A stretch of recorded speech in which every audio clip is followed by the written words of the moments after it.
বিসমিল্লাহির রহমানির রহিম। আজ আমরা ভগ্নাংশের যুগ অঙ্ক শিখব। ধরেন এটা একটা ভগ্নাংশ। এখানে ভগ্নাংশটি হলো 3/2 যোগ 6/3 যোগ 12/5। এই অঙ্কটা আমরা ভগ্নাংশে যোগ করব। এই অঙ্কটা দেখে আমরা এভাবে আরও অনেকগুলো অঙ্ক করতে পারবো। যদি আমরা এখানে একটা অঙ্ক শিখতে পারি তাহলে আমরা সবগুলো অঙ্ক করতে পারবো। এখানে প্রথমেই কি করতে হবে, ভগ্নাংশের হরগুলো আমরা জানি নিচের সংখ্যাটি হর, উপরটি হলো লব। প্রথমে ভগ্নাংশের হরগুলো লসাগু করতে হবে। এখানে হর হলো 3, 6 এবং 12। তাহলে আমরা প্রথমেই 3, 6, 12 এর লসাগু নির্ণয় করি। 3, 6, 12 এর লসাগু এখানে প্রথম হচ্ছে 3, এরপর 6, এরপর 12। এখানে আমরা প্রথমেই 3 দ্বারা ভাগ করতে পারি।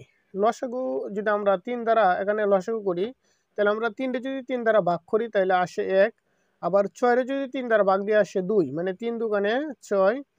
12 যদি আমরা 3 দ্বারা ভাগ করি তাহলে আসে 4, মানে 3 4 12। এবার এখানে 2 আর 4 আছে, তাহলে আমরা আবার 2 দ্বারা ভাগ করতে পারি।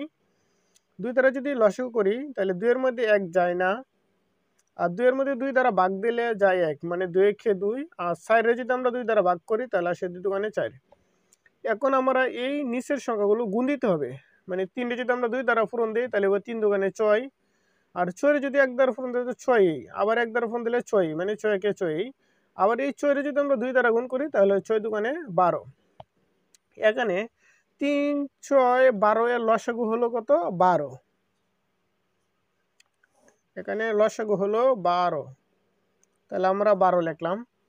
এবার কি করতে হবে, এই 12 রে মানে ভগ্নাংশের হরে, এটা হলো ভগ্নাংশের লসাগু। এই ভগ্নাংশের লসাগুরে কি করতে হবে, ভগ্নাংশের হর দ্বারা ভাগ করতে হবে।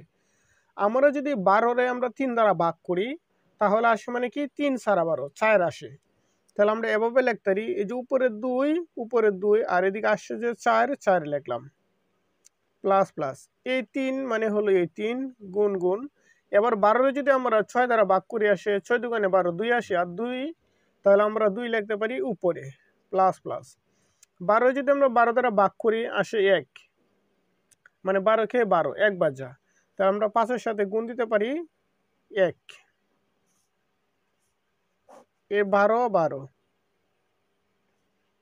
তাহলে 2 যদি 4 দিয়ে পূরণ দেয় 4 দুগুণে হয় 8, প্লাস প্লাস যুগ যুগ।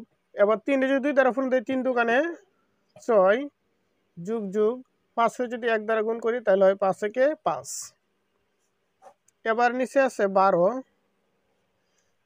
8 আর 6 আর 5 যদি যোগ দেয় তাহলে আসে 19। এটাই হলো যোগফল ভগ্নাংশের, এটাই হলো আনসার, মানে উত্তর। এবার আমরা ভগ্নাংশের আরেকটি যোগ অঙ্ক করব। এখানে একটি যোগ অঙ্ক হলো 4/3 যোগ 8/2 যোগ 12/1। তাহলে আমরা আগের অঙ্কটির মতোই প্রথমে ভগ্নাংশের হরগুলো লসাগু করতে হবে। 4, 8, 12 এর প্রথমে লসাগু করতে হবে। তাহলে 4, 8, 12 এর লসাগু যদি আমরা করি, প্রথমে যদি আমরা 4 দ্বারা ভাগ করি, এখানে জোড় সংখ্যা আমরা 4 দ্বারা ভাগ করতে পারি। যদি 4 দ্বারা ভাগ করি তাহলে 4 এর মধ্যে 4 যা একবার, 4 একে 4, 8 এর মধ্যে 4 যা 2 বার, আর 12 এর মধ্যে 4 যা 3 4 12, 3 বার যা। দেখেন এবার কিন্তু আর যায় না, এখানে 3টি সংখ্যা 3 জাত। তাহলে আমরা এই 3টি সংখ্যা গুণ দিতে হবে। ধরেন 4 যদি আমরা 1 দ্বারা গুণ করি তাহলে 4 একে 4, আবার 4 যদি 2 দ্বারা গুণ দিই 4 দুগুণে হয় 8, আর 8টি যদি আমরা 3 দ্বারা পূরণ দিই 3 8 24। 4, 8, 12 এর লসাগু আসতেছে 24। এবার কি করতে হবে, মানে এই 3 আমরা লিখলাম, এরপর গুণ চিহ্ন দেব। এখানে লসাগু হলো 24, এই 24 কি করতে হবে, 4 দ্বারা ভাগ করতে হবে। 24 যদি আমরা 4 দ্বারা ভাগ করি তাহলে আসে 4 6 24, মানে 6 আসে। তাহলে আমরা লিখতে পারি এখানে 6, এই প্লাস এই যুগ এই যুগ। এবার 24 যদি আমরা এই 2, মানে এই 2 লিখলাম। এবার 24 যদি আমরা 8 দ্বারা ভাগ করি তাহলে 3 8 24, 3 আসে। তাহলে আমরা লিখতে পারি 3 প্লাস প্লাস যুগ যুগ। 24 যদি 12 দ্বারা ভাগ করি তাহলে আসে 12 দুগুণে 24, মানে 2 আসে। তাহলে একের সাথে আমরা কি দেম, 2 গুণ দেম। এখানে লসাগু হলো 24, 24 লিখলাম। তাহলে 3 রে 6 দ্বারা পূরণ দিলে হয় 3 6 18 যোগ 2 রে 3 দ্বারা পূরণ দিলে হয় 3 দুগুণে 6 যোগ 1 রে 2 দ্বারা পূরণ দিলে 2 একে 2। এখানে নিচে হলো 24 আর এই ব্যক্তি যোগ দিলে হয় 18 আর 2 20, 20 আর 6 26, 26। এবার 26 আর 24 এই উপভোগ করে দেখেন 2 দ্বারা ভাগ করা যায়। তাহলে 24 যদি আমরা 2 দ্বারা ভাগ করি তাহলে আসে 12, মানে 12 দুগুণে 24, আর 26 2 দ্বারা ভাগ দিলে আসে 13, মানে 13 দুগুণে 26। তাহলে এর উত্তর লিখতে পারি 12/13। এটাই হলো ভগ্নাংশের যোগফল।